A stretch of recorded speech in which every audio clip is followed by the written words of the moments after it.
Hello, everyone. I'm Lynn Fever, and I welcome you to the August 22nd, 2024 episode of FreePod.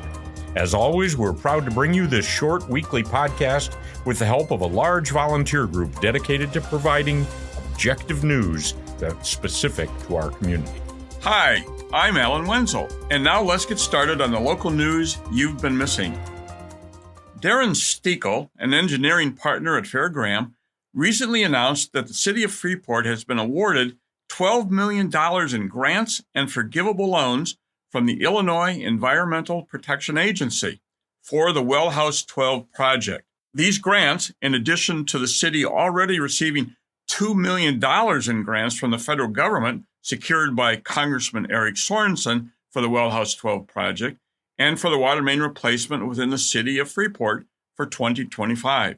It's good news for Freeport. Listeners may also remember that Stiekel also applied for and received a fully funded grant from the IEPA for just over $3 million for Phase 4 of Freeport's lead service line replacement project. Thank you, Darren Stiekel and Congressman Sorensen, for helping Freeport secure the needed funds to move forward with these very important water infrastructure projects. Road work continues throughout the city. The reconstruction of Adams Avenue is being worked on daily, and curbs have been poured in some parts of the project. Oak Avenue from South Street to Galena is being repaved now, and work on Ridge Drive and Westwood Avenue that will continue through the year end includes tree removal, water infrastructure repairs, and paving. Lead service line replacement is also being done on Whistler Avenue. On all these projects, please remember that the road closed signs give crews the proper space and safety to work. Ignoring them could result in injury and other construction issues. So please pay attention to the road closed signs and obey them. At the end of every day, construction areas are reopened so that residents can pull in and out of their driveways, but there may be some delays. If you have any questions about these efforts, please check the city's Facebook page or call City Hall at 235-8200. The Freeport League of Women Voters is sponsoring a presentation by Sarah Latimer, Director of Early Childhood Education for Freeport School District number 145. This presentation will occur next Tuesday evening, August 27th at 6:30 p.m. in the Early Childhood Education classroom at Blackhawk Elementary School. Latimer will focus on the importance of getting young students off to a good start in their early school years and how that can be accomplished through the cooperative efforts of students' parents, family members, as well as teachers. This event is open to the public and discussion will be encouraged during the presentation. On the early childhood subject, federal officials are warning that respiratory virus known as parvovirus B19 and also as slapped cheek virus is on the rise. The CDC reports a spike in infections, especially among children ages 5 to 9. Infections generally pop up in late winter, spring, or early summer, but this year the infection is spreading as back-to-school time gets underway. The illness can first cause flu-like symptoms, fever, headache, and cough, and that's when children are most contagious. This phase typically lasts several days, but afterwards, children may develop a facial rash, which is why the virus is sometimes called slap cheek disease. In adults, the most common symptom is joint pain. Now, the virus spreads from respiratory droplets, from exposure to the blood of an infected person, or during pregnancy from mother to fetus. Most people recover without treatment, and most adults already have immune protection by age 20. The risk is when parvovirus B19 affects the bloodstream and leads to complications like a severe drop in blood count that's especially dangerous for those with weakened immune systems or blood disorders. So take care. The CDC recommends practicing good hygiene to prevent the spread of the virus. That includes frequent hand washing and the cleaning of commonly touched surfaces. For more information, head to the NPR website at nprillinois.org. The police force in Freeport recently grew by 5 new officers who were sworn in at the city council meeting.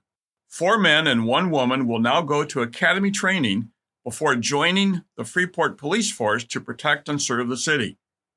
Now, the newest officers are Julian Benedict, Brooke Kohlberg, Jays Hale, Derek DeVries, and Diego Escobar. Jays is a second-generation officer, as his dad, Lamar Hale, was a deputy for the Sheriff's Department for many years. Also sworn in was Freeport's new canine officer, DJ. DJ and his partner, Richard McElmeal, have been on the beat for a while, but DJ is now an official member of the department. Photos of the new officers, including DJ, are posted with the script of this newscast on the FreePod website. The annual Colby Smith 4-mile Classic Run, which funds scholarships for students to attend Aquin schools, will be run in person or virtually this Saturday and Sunday, August 23rd and 24th. This will be the 17th year of the run in honor of Colby J. Smith, and so far almost $160,000 in scholarships have been provided. The in-person version of the Classic is a 4-mile circuit race beginning at St. Thomas Church in Freeport and ending at the Aquin football field. Trophies are awarded to the top male and female overall winners, and medals are given to the top 3 in all age groups. All participants will receive a long-sleeve tech t-shirt. Sign up for the in-person race ends tomorrow, August 23rd at 2:59 p.m. And if you're wondering how to do a virtual race, donations can be made through the donate button at the website runsignup.com without actually running. But either way, in person or virtually, go for it. For the past 64 years, the Freeport Area International Visitors Council has hosted hundreds of foreign visitors from nearly 80 different countries right here in Freeport, Illinois. Working through the U.S. State Department's Global Ties program, the Council has made Freeport a very desirable destination for these foreign visitors. This week, the group is hosting 7 current and future women leaders from Peru, along with 3 interpreters. They will stay with host families and will meet with a variety of female experts and influencers, including Freeport Mayor Jody Miller and Andrea Schultz-Winter from the Greater Freeport Partnership. Sessions are also planned with representatives from the League of Women Voters, Highland Community College, the Stevenson County Farm Bureau, the Freeport Public Library, and the Boys and Girls Club of Northwest Illinois. Freeport Area International Visitors Council Executive Director Carrie Lynn Rodriguez says, "These visitors appreciate the small town feel, casual settings, and friendly people from our area. It often reminds them of their own hometowns and provides examples they can relate to more easily. We have a great group of local citizens who are willing to share their expertise and coordinate all of the sessions. And we end up learning just as much as they do, one handshake at a time." Now, the Freeport Area International Visitors Council is an organization of local volunteers dedicated to providing tailored programming that meets the specific personal and professional needs of eager participants from foreign countries. To see the entire list of volunteer board members, check out their website at www.freeportinternationalvisitors.org. And anyone interested in volunteering for the program can contact Carrie Lynn Rodriguez at 815-541-5660. This year, the United Way of Northwest Illinois reports an increase of nearly 7% in giving over last year. The United Way brings together local partner agencies who are working to solve our community's most pressing needs. Throughout the past several months, the Community Impact Committees and the United Way Board have awarded over $227,000 for education, health, financial stability, and basic needs initiatives in our region. Thank you to United Way and to all United Way contributors. Freeport has quite a cadre of published writers, and this Saturday, August 24th, talented local authors will meet their readers and the public to talk about books, writing, publishing, and more at Debate Square next to the Freeport Public Library at 100 East Douglas Street in Freeport. This Pretzel City Authors Fest is co-sponsored by Lincoln Douglas Society and the Freeport Public Library. So far, the confirmed authors include Catherine Kit Baldwin, Deb Borges, Ed Finch, Tom McKay, Kim McIver Sagafas, Adam Modero, C.L. Power, Stephanie Pollock, Vicki Schrader, Roger Schultz, and Rod Vick. There will also be live music provided by 4 members of the Freeport High School Orchestra from 11 to 1 p.m. And of course, Union Dairy is right next door, ready to provide tasty treats during your visit.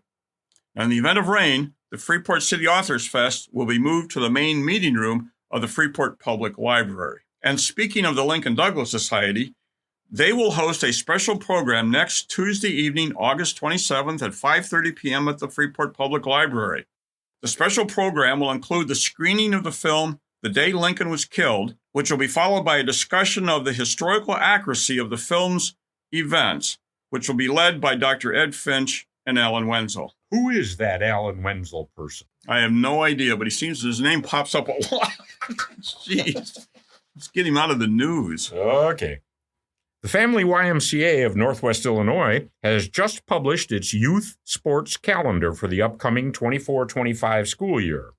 This comprehensive calendar provides all the dates and details for a wide variety of sports activities, including indoor and outdoor soccer, volleyball, outdoor flag football, basketball, and indoor t-ball. The Y notes that participating in youth sports is more than just physical activity. It's about building confidence, learning teamwork, and making lifelong memories. Their programs are designed to support kids' growth, whether they're discovering a new passion or honing existing skills. The resilience and discipline they learn will serve them well. So the youth sports calendar can be downloaded from the Y's website at freeportymca.org. Just go to the homepage, click on Programs, and then on Youth Sports. A copy of the calendar with more details is also included on our website, freepod.org. If you are a resident of the city of Freeport, mark your calendar for an important opportunity to weigh in on the 2025 budget for the city of Freeport. At 5 p.m. on Tuesday, September 3rd, the public is invited to the council chambers at City Hall, 314 West Stevenson Street in Freeport, to learn and provide input on next year's budget. City Manager Rob Boyer and the Finance Department staff will provide general information on the budget process, and then meeting attendees can share their thoughts on what they would like to see funded in their neighborhoods and the community at large. Now, the city's 2025 budget timeline extends from September to November, with the final document to be approved in December of 2024. The public will have another opportunity to offer input during a similar meeting on Monday, October 28th. And hey, photographers, you've got just over a week to enter the City of Freeport's inaugural photo contest. Entries are due by August 31st, and you can share up to 3 photos that adhere to the contest guidelines found on the city website. The city will host a public poll in early September for residents to cast their votes, and the winning entry will be featured in a fall city newsletter and showcased in the City Hall Library for a year. We look forward to seeing all the entries. You have some good ones? Enter. And we want to remind everyone that school is back in session, so watch out for students walking to and from schools and buses, both in the city and out in the county. While we're speaking of school, here's a historical tidbit from our community history folks. On September 1st, 1859, Freeport voters passed a referendum establishing the first school in the city that was supported by taxes. It was completed a year later in 1860, and the new school cost, okay, Alan, you want to guess how much? Oh my gosh, I have no idea, Lynn. Okay, $10,000 to build. It was located on the corner of North Van Buren and Ringgold, and it was known as River School. It stayed open until 1926. The site is currently the home of the Mary Hosmer Apartments for senior citizens, and Mary Hosmer, for whom the high-rise was named, was once River School's principal.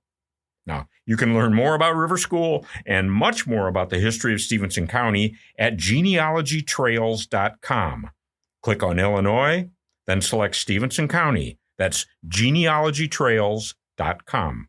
In the week ahead, we're looking forward to Paint the Port tomorrow, Friday, August 23rd, with all of its colorful paintings on Main Street, Stevenson Street, State Street, and Chicago Avenue in downtown Freeport. Now, if you'd like to participate but haven't yet reserved your square, you can do so at the Paint the Port registration booth at 22 East Exchange Street tomorrow. There, you will also pick up your artist bag with everything you need to create your unique work of art. And painting may be done anytime between 4 and 8 p.m., and also in your artist bag are 2 Eats and Beats tickets along with wristbands. By the way, speaking of Eats and Beats, that will start tomorrow and continue through Saturday, August 24th.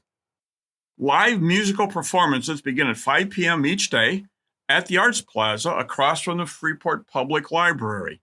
And the Eats element of the event includes 10 vendors offering everything from sweet treats to nachos, walking tacos, pulled chicken, pulled pork sandwiches, stuffed baked potatoes, cheese curds, pizza, and grilled burgers. Lynn, I'm hungry already just thinking about it. Sounds like great family fun to us. Now, Eats and Beats was started by Malcolm Eaton several years ago, and the event's proceeds will benefit numerous nonprofit groups. Now, to learn more about the origins of Eats and Beats, tune into this week's extended interview as FreePod host Tim Connors talks with Tim Cook and Brian Babcock of Malcolm Eaton Enterprises. We hope to see you at Eats and Beats. FreePod listeners, please note, next week's Tuesday in-depth interview will feature my conversation with Tim and Charity Hayden about beekeeping. These retired Freeport residents became interested in beekeeping about 3 years ago and discussed how they started their own small beekeeping operation at their home. They share the steps they took to get started in the business and the rewards and challenges they faced in keeping bees. This conversation will post at noon on Tuesday, August 27th. And with that, time's up for this week. But tune in again next week for more information about Freeport businesses, city plans, area rewards and recognitions, the local impact of state and national news, and more. And as we say each week, FreePod couldn't come to you without the help of many local supporters. We're especially appreciative for the Mass Communication Department at Highland Community College for producing this podcast, as well as our many liaisons, reporters, and editors for the time they volunteer to bring the news to you. Thank you, Highland, and thank you, Team FreePod.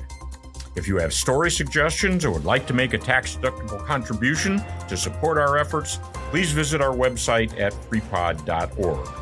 Again, I'm Lynn Fever, here with my friend Alan Wenzel, and we hope you'll check back next week for more of the news you've been missing. Thanks for listening.